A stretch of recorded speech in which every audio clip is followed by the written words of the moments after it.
This is Popular Front, a podcast focused on the very niche and kind of geeky details of modern warfare with me, Jake Hanrahan. Today we're speaking to journalist Sally Hayden, and she's going to be speaking about an investigation she's been doing for over a year now, which basically shows that the EU and to a lesser extent the UN has been facilitating the abuse of refugees in Libyan detention centres. These centres are run by militias. The EU basically gives money to the Coast Guard to stop the refugees getting to Europe and kind of doesn't really care what happens to them after that. But if you listen, Sally will explain it all. If you like what we're doing at Popular Front, please do consider supporting us at patreon.com/popularfront. There are bonus episodes, all sorts of stuff there. patreon.com/popularfront. I guess firstly, maybe we start at the beginning with this story, right? There's a situation in Libya. You've been helping these people for a long time now, documenting it really, really well on Twitter and with articles and what have you. Maybe you can just start at the beginning and tell us what this is all about. Yeah, sure. I mean, I guess to explain how I came upon this story, I need to go back a little bit more, which was in 2017, I got a grant to look into EU funding in North Africa.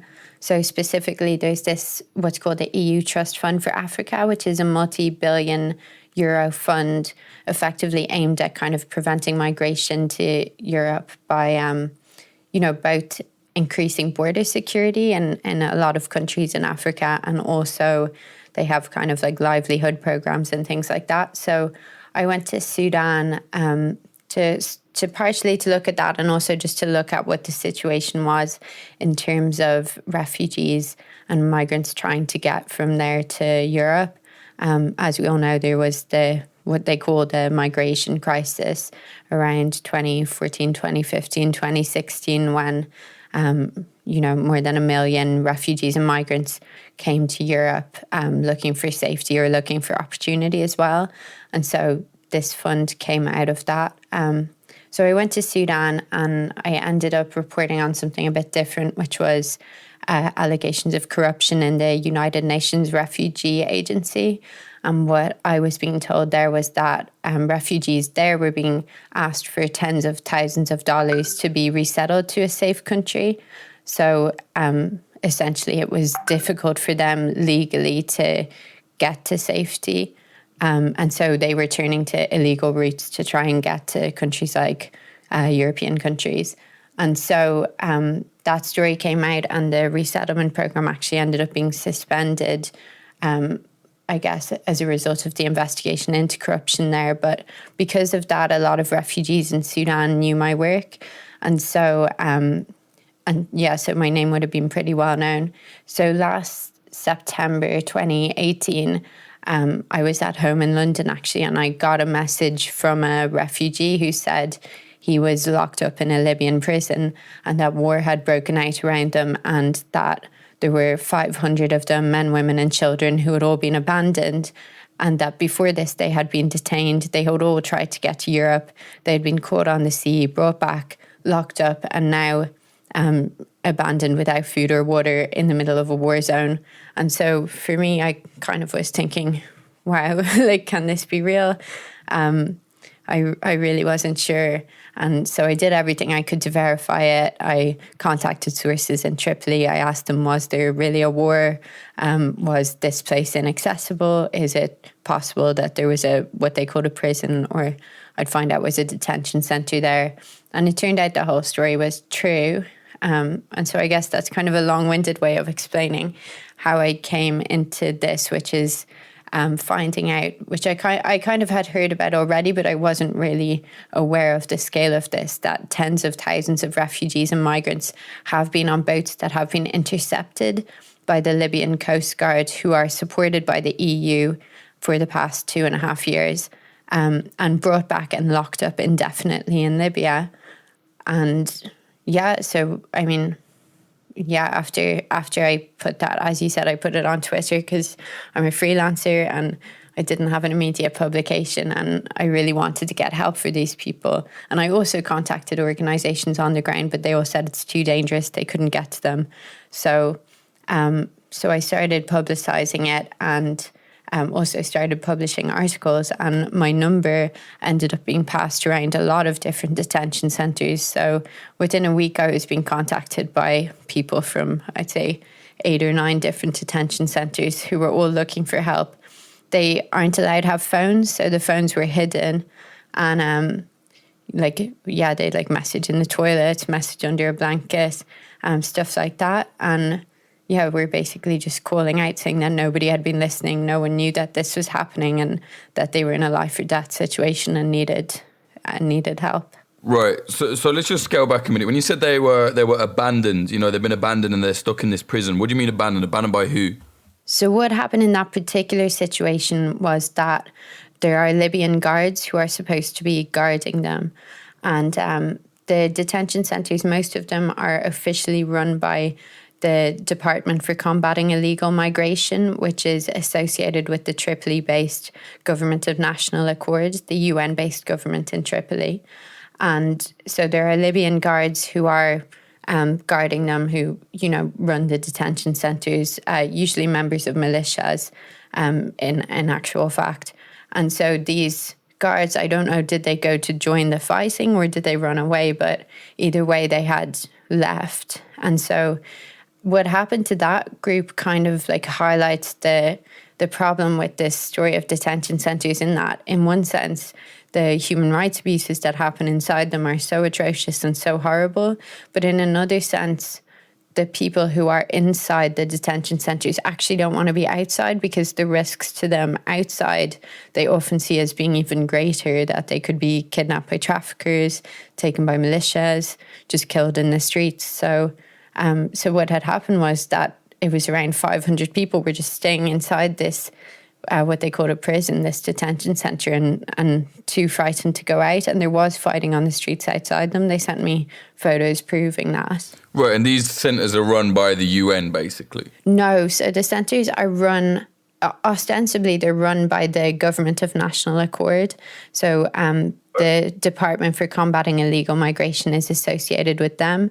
And the UN does back that government. So I'm sure you know that Libya has effectively 2 governments, one in the east and one in Tripoli. So they're supposed to be associated with the GNA, the Tripoli-based government, but actually a lot of them are run by militias, who are usually affiliated with the GNA, but sometimes not. Right, so it's not run by the UN, but it's definitely associated, the people that are running it.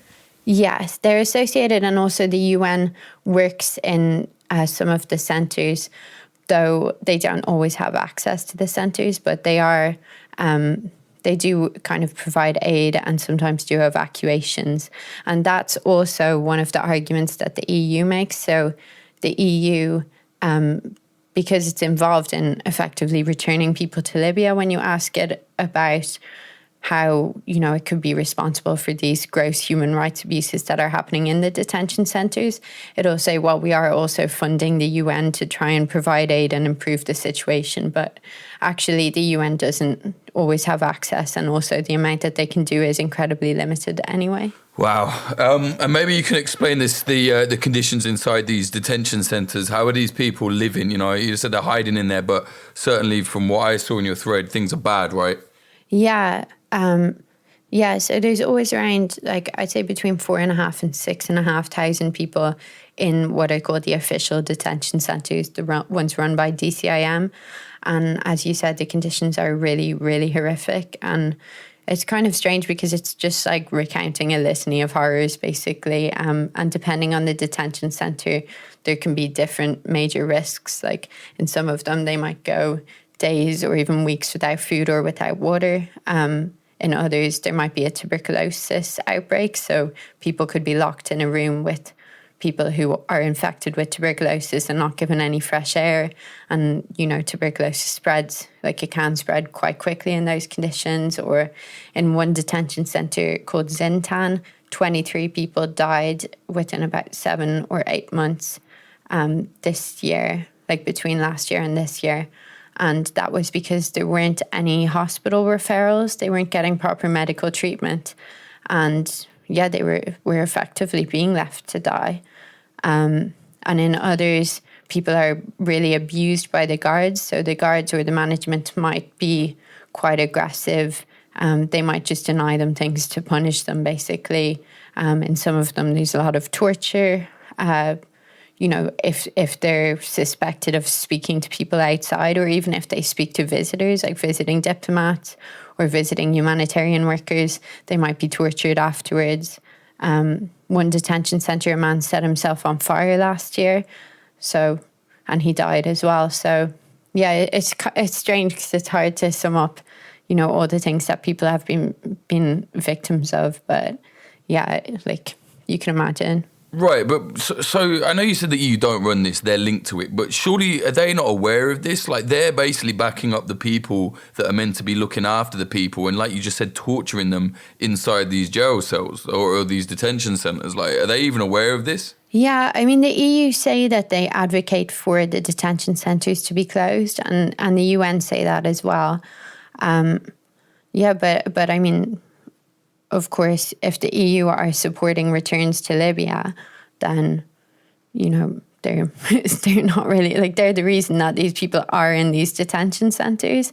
But, their argument, they make an argument which in actual fact, what they're trying to do is stop people from arriving across the sea to Europe.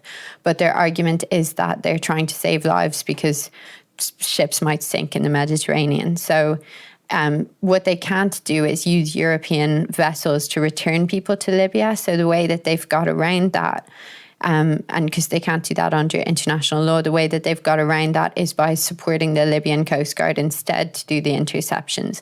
Because if Libyan ships do the interceptions, then they legally can bring them back to Libya.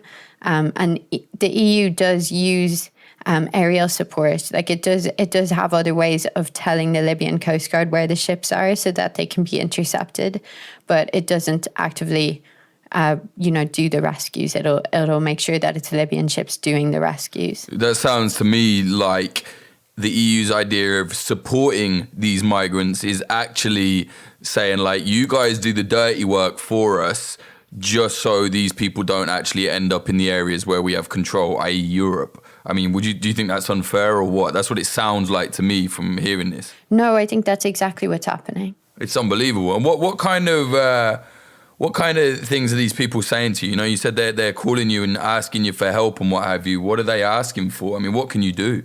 Yeah, I mean, as a journalist, I'm kind of quite clear very quickly at saying, like, I can't help you. So anyone who contacts me, generally the first thing I'll say is that I can't help them, because I don't want them to think that talking to me is going to lead to any improvement in their situation.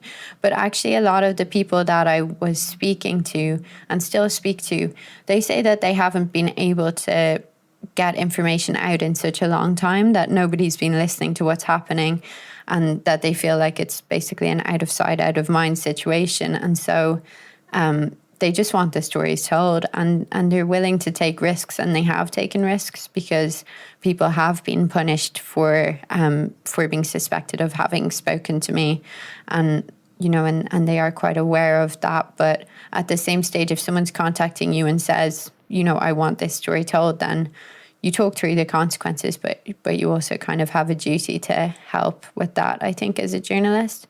And one of the things, to go back to what you were saying before, you will hear European politicians saying things like, our policies have been successful because we've stopped people from dying in the sea, like the amount of deaths have gone down, and that's something that I definitely had heard. But what I've realized while reporting on this is that nobody's actually measuring the number of people dying in detention centers.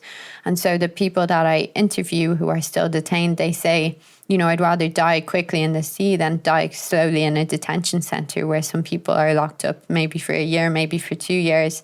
And And I was asked to the European Parliament to talk about this issue. And while I was there, I asked someone from the EU Commission whether they are measuring the number of deaths or whether they know who is. And they said they don't know who is and that they're not doing it. So it really is like an out of sight, out of mind situation. Right. Well, if they don't know who's doing it and they're not doing it, that means no one is doing it, basically. Yeah. That's how it seems to me anyway. So the EU... Like, let me get this straight. This is mad. Like, the EU is basically, to fit their quota, we've stopped people dying in the sea and then allowing them, or at least facilitating them, to then be sent back to the prison centres where people are dying, but then they're not recording the prison centres' deaths. Is that right? Yeah, exactly. So they're basically perhaps sending people to their death in the prison centres. I mean, in some cases, they certainly are sending them to their death. And one of the stories that I just reported on was this woman called Fatima, who's from Gambia. And she was sent to, so she was one of the people that was intercepted at sea. She was with her husband and her son, and the husband had a heart problem. So they had actually lived in Libya for quite a while, but they were trying to get across the sea to get him medical treatment. And they got intercepted at sea, sent back, ended up in this detention centre, Zintan, that I told you about. Her son died of appendicitis, so it was totally preventable. He died over 3 days, she said. And the whole time she was begging for him to get medical care, and he wasn't taken out of the cell. And after he died, a few weeks after he died, her husband died of a stroke, which... I spoke to medical professionals. They said that they believe it would have been a result of basically heartbreak over the son dying. And that was a family who, like, presumably the husband and the son would still be alive if they had not been intercepted by the Coast Guard and not locked up indefinitely. Jesus Christ. And I mean, it's maybe a dumb question, but why are they treating them so badly? Like the guards and that? It's a difficult question, to be honest, because that's what I've been asking all along is, like, what's in it for them? Like, why would the Libyan authorities consent to taking back all these people to Libya? And, you know, presumably for them, even if they treat them so incredibly badly, it's still an inconvenience to have all these people who don't want to be there locked up in your country, you know? And it is a question that I think a bit more investigation needs to go into. But I know that they are benefiting in various ways, that people pay them. So detainees can pay them and get out of the detention centres. They can also, sometimes the detainees are sent out to work. And from what I know, guards can take a cut off that. And in some cases I've documented, the guards will actually sell detainees back to traffickers. So like against the detainees' will, they'll literally just sell them back. And then when they're back with the traffickers, they're then held for ransom until the families can come up with large sums of money, like up to $10,000, from what I've heard. And yeah, there's a whole kind of market going on here. Like it's really business. And then since so war broke out again in April. That's the war with General Haftar, right, and the GNA and all of the LNA and all that stuff, right? Yeah, exactly. So Khalifa Haftar in the east announced that he was going to take Tripoli, and actually it hasn't gone as well for him as he anticipated. But he announced that he was going to take Tripoli, and most of these detention centres, they're actually in military bases because they're run by militias, and I guess it was like the most convenient place for them to start locking up migrants and refugees. So when the war started, that's where the military, like the militias, are also coordinating their campaigns, and migrants and refugees in at least 5 centres that I've interviewed have been taken out and used to either move weapons, to load ammunition, to clean military vehicles, or in some cases to fight. So in one sense, like, they are kind of use to the militias, the GNA-aligned militias, when something like that happens. Wow. I mean, this is mad. I mean, what else is there to this? Like, this sounds like there's a lot more to it. Do you know what I mean? Your investigation continues, right? Yeah, and Yeah, I guess that's the thing. It's so complex because every day there's like a new kind of drama, and it's very hard to it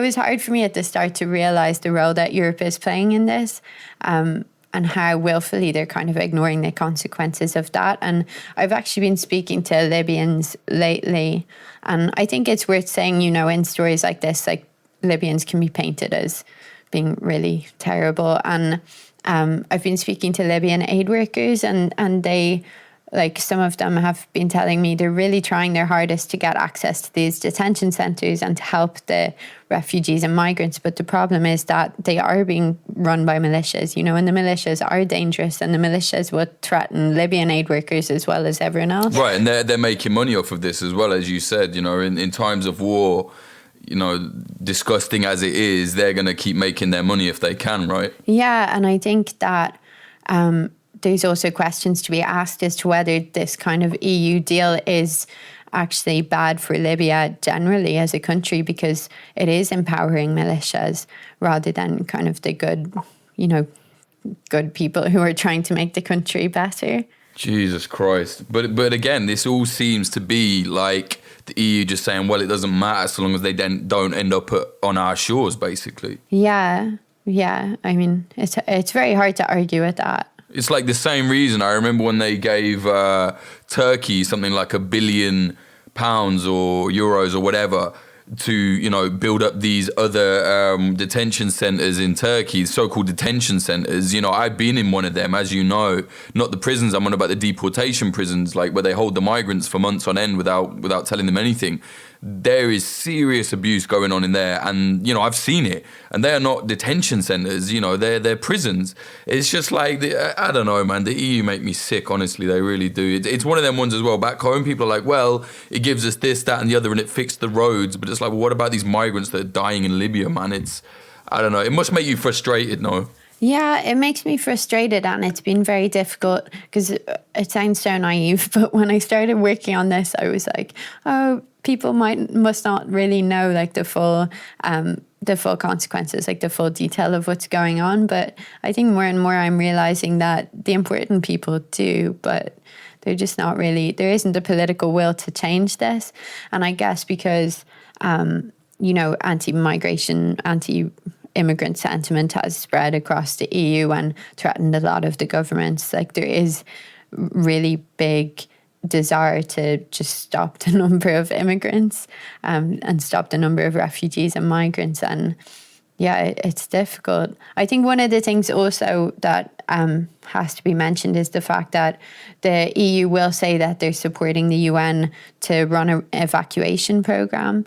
And there is an evacuation program, but it's very, like the number of people being evacuated is very, very, very low compared to the number who are stuck in this cycle of traffickers and smugglers on the sea and the detention centres. And so, yeah, I mean, it's so little that it's not really effective. And there is an argument which I wrote about last week or the week before that certainly aid workers that I've interviewed have been saying that the UN almost, they argue that it's been whitewashing the situation because it's not speaking out properly about what is happening, and then it's essentially letting the EU say that they are trying to improve the situation by funding the UN.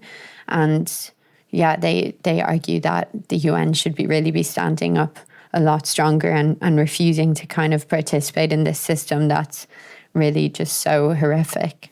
Well, yeah, Dev, I mean, that's obvious, but I think it's clear, at least in the last 5 years, that the UN and the EU is largely toothless on the actual things they claim to be there for. You know, they claim to be able to protect people and do this. They don't really do anything, in my opinion, apart from protect their own interests. Sally, it's like a year since you started this. Have you seen your investigation make any difference? You know, I don't mean that in a crude way. I'm just saying, like, it's such a big monster that you're trying to come up against with the EU and the UN. Have you seen it make a difference?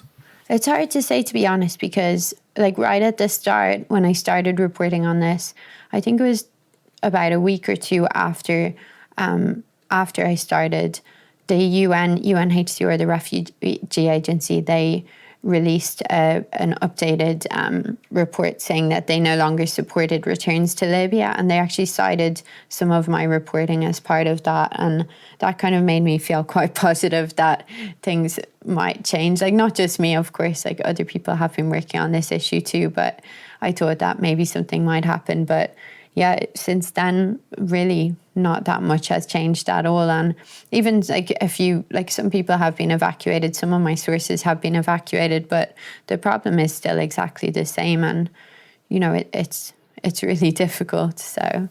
Yeah, it is. And these are migrants trying to get from wherever they are, whether they're trying to get through Europe via Libya, right?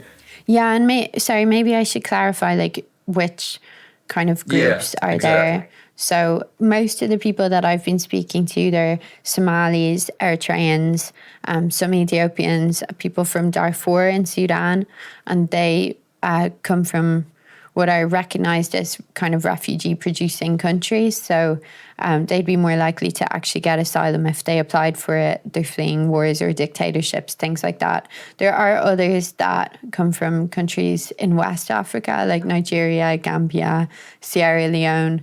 Some of them have come for economic opportunity, and they could potentially go back home, and some of them actually do end up going back home.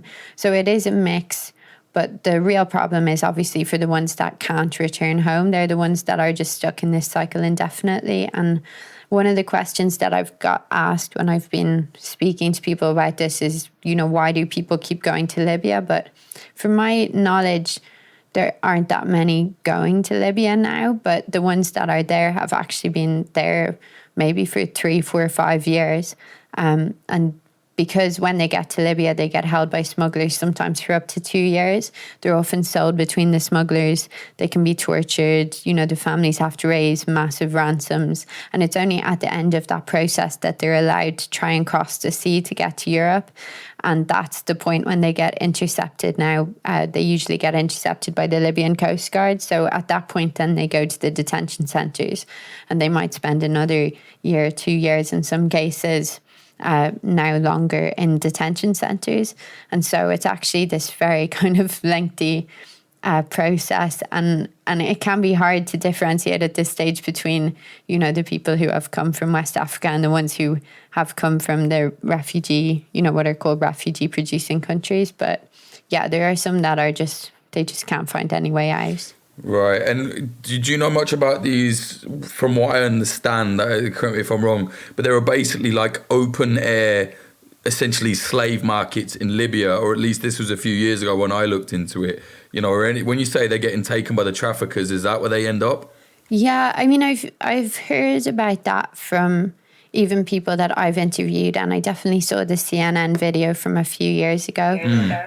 Most of the stories that I've heard, they aren't that explicit, but of course there's still forced labor, exploitation, people working for no money, guards, even the Libyan guards, sending them out to work for people, and then they take them back to detention at the end. Yeah, they do. I mean, they call it slave labor. I think the word is abed, is what they say that Black Africans are called in Libya, and it means slave.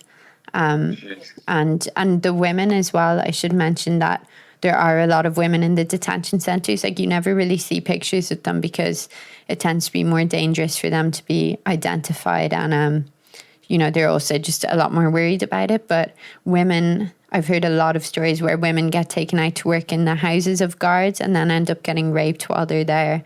And actually, it's almost a recognised thing that if you go to the house of a guard, you're going to get raped, from what I've heard.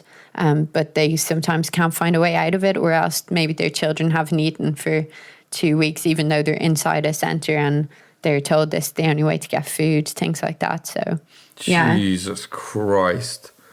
That is horrific. And Sally, we're going to play some of the audio that some of the people have sent you at the end of this. Maybe you can explain, just give a little bit of context to what they're going to hear. Yeah, so for the past 14 months now, people have been sending me clips either explaining the situation that they're in, or just asking for help, or also, I can't remember if I sent you these, but some of them have written songs and things. So there are songs about their time in detention. Yeah. It's dark, man. Is there anything else you want to say, Sally, before we wrap this up? Yeah, I think we should mention that there was a bombing. This was when international media kind of paid a bit more attention to the situation. In July, on the 2nd, there was a bombing of a detention centre called Tajura, which is in eastern Tripoli. And at least 53 people were killed in that, though witnesses have told me they think it was a lot more. And as we've said already, there's not really a proper registration system, so it's very hard to know who's even killed or who was in each building. And yeah, it was strange because actually detainees there had been warning that they were going to be targeted for months because they are in a military complex. They were in one of the places where detainees were getting recruited actually to actually fight in the conflict. And there was like a weapons store like right beside them. And they pretty much knew that they were going to be targeted, but nothing was done about it. And eventually their strike I remember this. hit. How many people were killed again, sorry? They said at least 53, but yeah, witnesses there tell me they think it was a lot more. Jesus Christ. And that was General Haftar hit it with an airstrike, wasn't it? Yeah, and I mean, it was impossible from what I heard, to ascertain the exact death toll. Like even refugees and migrants there, like they were kept in the area of the airstrike for about a week afterwards, and said they ended up just cleaning up the body parts of the other detainees who they had known, some of them. So it was really, really bleak. Jesus Christ. So they get hit by the airstrike and end up having to clean like their friends off the back of that. Yeah, exactly. Yeah, sorry, it's a bit. No, I mean, people need to know how ugly this is, and still it just makes me mad, like thinking about how the EU is facilitating this, Again, it comes back to that thing of, just look after ourselves, pretend that we're looking after everybody else, when really it's not the way. I looked into some other stuff that the EU were doing in Africa before, and it's just unreal, man. Yeah. Anyway, Sally, where can people get hold of you, and where can people see this work that you're doing? I think it's excellent investigation you're doing here. Thank you. So I've been just posting most things on Twitter, to be honest, on Sally Hayd on Twitter. And yeah, I guess look out for my byline in various publications. It tends to move around. Right, and you update your website as well, innit? What's that? SallyHayden.net. It's a very remedial website, but cool. Yeah, all right, brilliant. Thank you very much, Sally. Appreciate that. Thank you, Jake.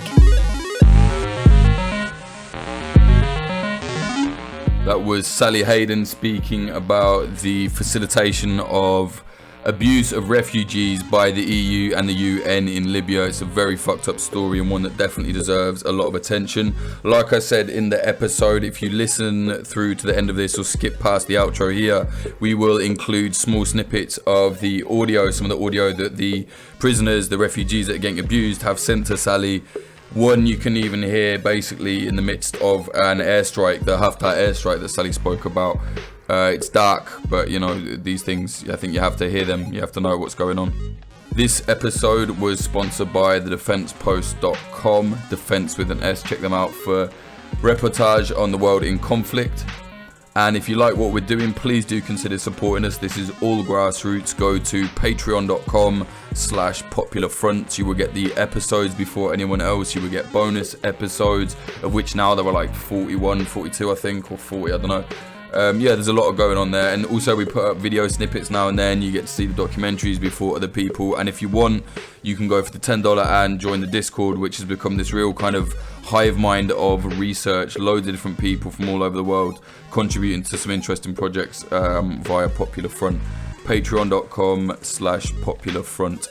If you want to see our latest documentaries, go to youtube.com/popularfront.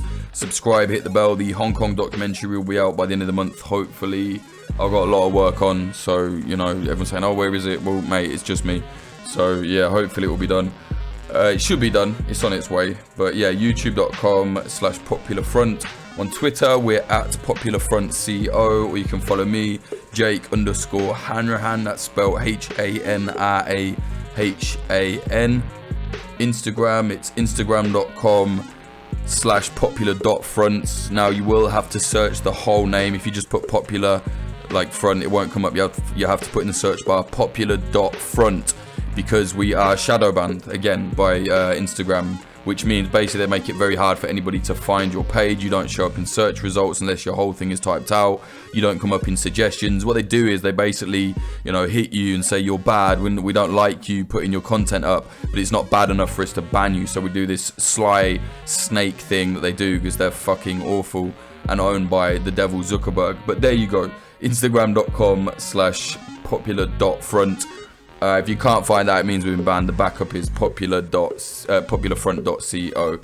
To support us, and you can look cool whilst doing it, if you go to the shop, we have new merchandise there. There's this new hoodie, the clear water one. It's like this pink hoodie with this water effect with Popular Front on the front. It's like wavy. It's cool, man. It's alright. Go to popularfront.shop. So just type that in your search bar, www.popularfront.shop. We bought a URL for it. Thank you very much to the following people from the Patreon. They are Adam Berg Snyder, Axel Iverson, Azad, Brian McLaughlin, Callum Ross, Chad Walker, Christina Ravetti, Christopher Martin, Craig Miller, Dan Dunham, Daniel Shearer, David Gilmore, Diana Gorvanek, E. Louise Larson, Emiliano, Emily Molly, Fletcher Tate, Jack Mayhoff, James from the Discord, Joanne Stocker from Defense Post, Joel Tambusi, Josh, Juan Hernandez, Kay Hardy Roberts, Kyle N. Payne, Lawrence Abrahams, LH, Lika Madik, Margaret Bowling, Moody Al Rashid, Nate Van Dor, Noah, Ari from the Discord, Patrick Bronte, Peter McCormick from What Bitcoin Did, and the Defiance podcast. He's got a new podcast actually, Defiance. I was on it. It's actually cool. I like what he's doing. I'm not actually, like, it is cool. Check that out, definitely. Q-Ball, Rusha Alakidi, Rohan Abare, Ryan Sandercock, Scartoon Music, Sebastian from the Discord, Sarushe Hawazi, Stephen Davila, Tom Lochrin, Tony Bin, Vida Provost, and Zachary Hinch. Thank you all very much for propping this up and keeping this going. Music in this episode, the intro was by Home and the outro was by Sam Black, known as Son of Old. His SoundCloud is soundcloud.com/son-of-old. Now we will play the audio that I spoke about. It's not very nice, so yeah, just be warned. Have a listen. Hello, Sally. I'm from Zintan Detention Center. Let me explain our situation. Our current situation is very tragic at this time. The number of TB patients increasingly weekly. A lot of patients are suffering by anemia, malnutrition. We don't have a good food. We are eating just a small macaroni in a small dish.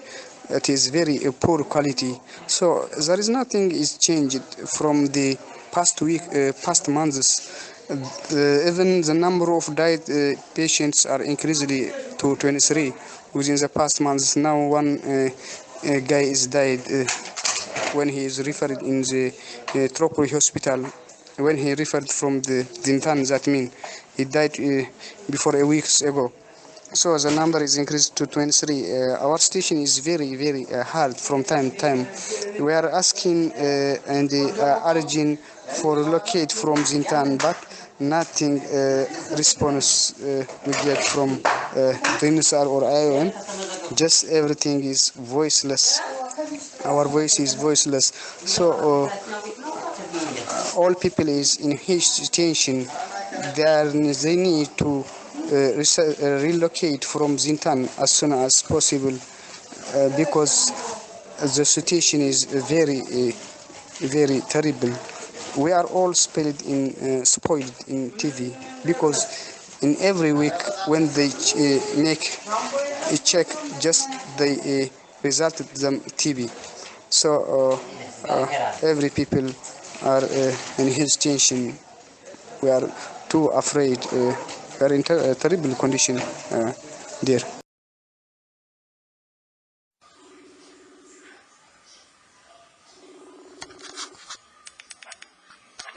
Hi. Hello, dear. Hi, what's happening? Oh my God.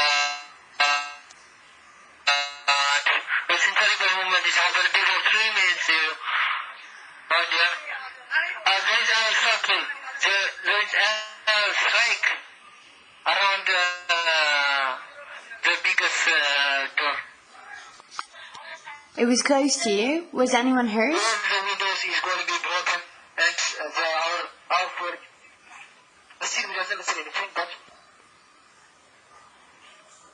Was anyone injured?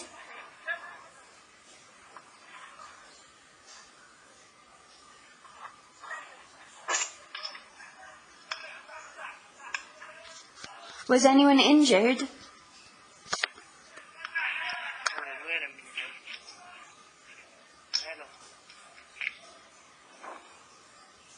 Hello. Hi.